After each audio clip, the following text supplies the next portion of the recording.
In Card Game Trader, we play the role of collectors or traders in collectible game cards, trying to secure the most valuable collection at the end of the game. At the start of the game, we play 7 goal or market marker cards,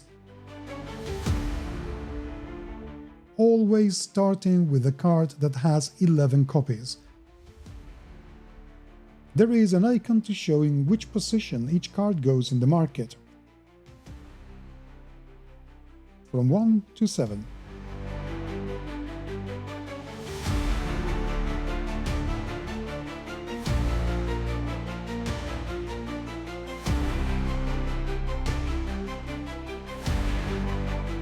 In Card Game Traders, we have 3 different types of card.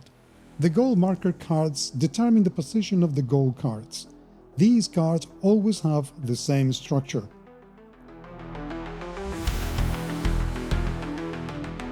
At the top, we have the name of the card. In the middle, the illustration, and at the bottom some text that gives us some additional information about the card. At the top right, we have the number of copies of this card in the game deck, and at the bottom right, its position in the market. This is the deck that will form the market and our hand or collection. These are the collectible cards, the cards that we play to buy other collectible cards. At the end of the game, these determine the victory points we are going to score as the value of our collection.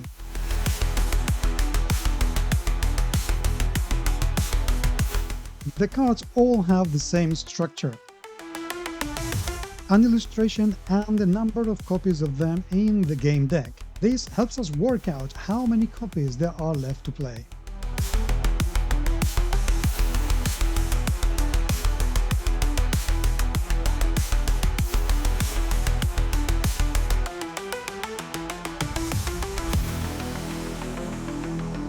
Shuffle the cards and place them next to the market line we are going to create shortly. Here we have the ability cards. Every card in the market is going to have an ability, and these all have the same structure. Each card has 2 different abilities, one at the top and one at the bottom. We can either choose which ability we want to play or use the recommended setup.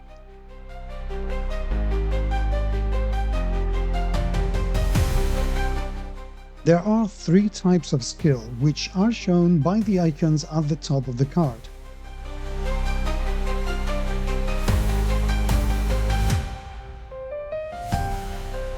There are passive abilities.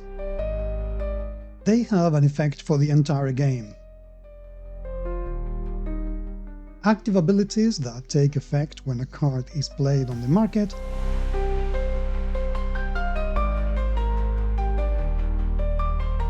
And scoring abilities that only take effect at the end of the game when the value of our collection is counted.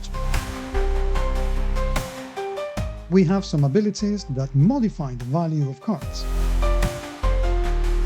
In this case, at the end of the game or during the game. This value modifies the subsequent value of the card in the market during the game. For example, in this case, we can reduce the value of the first 2 cards we buy in this turn by 2 points.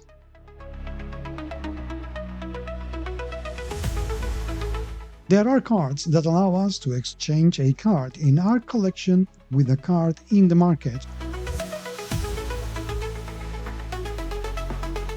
or a card in the market with a card in our collection.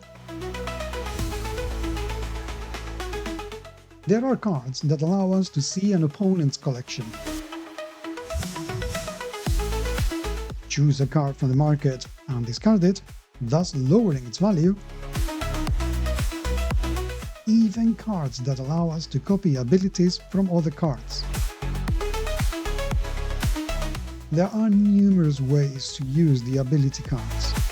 Here, we're going to use one of the recommended combinations. Skill cards have 2 skill levels, either of which can be used. This simply determines the kind of ability we are going to apply. The marker cards are placed above the ability cards to show which ability we are going to apply to those cards during the game.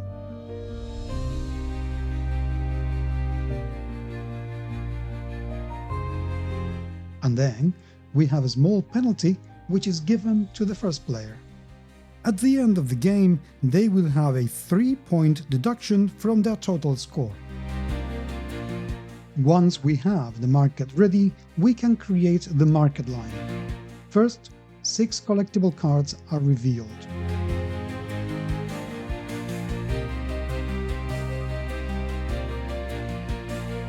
Then, each participant is dealt 5 cards.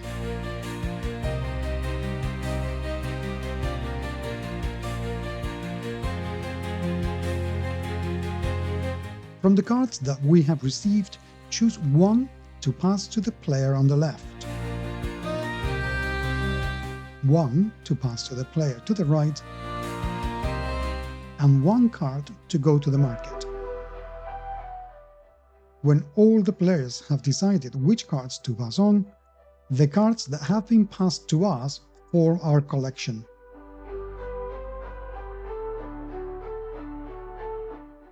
The cards discarded to the market are placed in the column matching their illustration.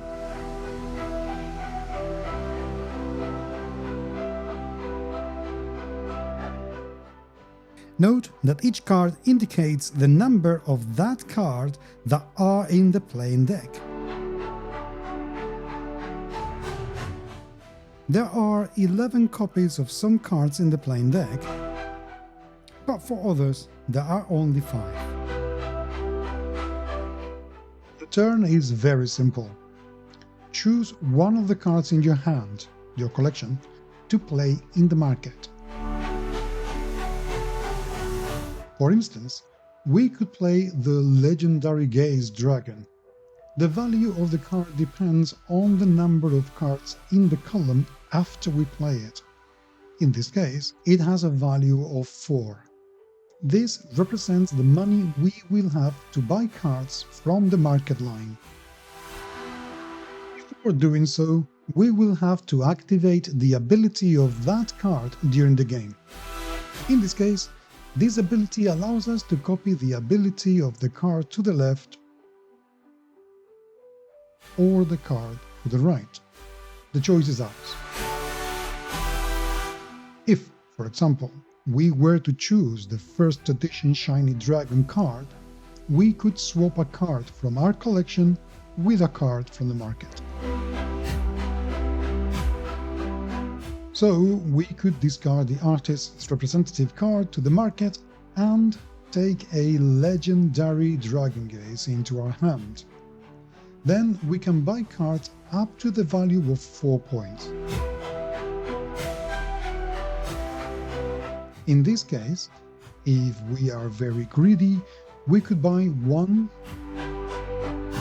2,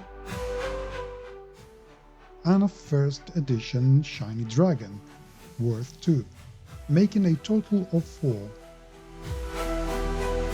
Once we have completed the purchase, the market row is refilled. Then is the next player's turn, who could very well play a legendary Gaze Dragon again, copy again, discard a card of a low value, draw a dragon ability, and buy cards from the market to the value of 5 points.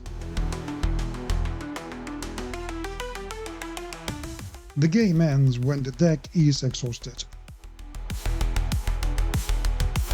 At that point, all players, apart from the first player, take one more turn. The values of the cards in your collection are then added up, and whoever has the collection with the highest value wins the game. If there is a tie, whoever has the fewest cards in their collection wins the game. Quick, simple, efficient.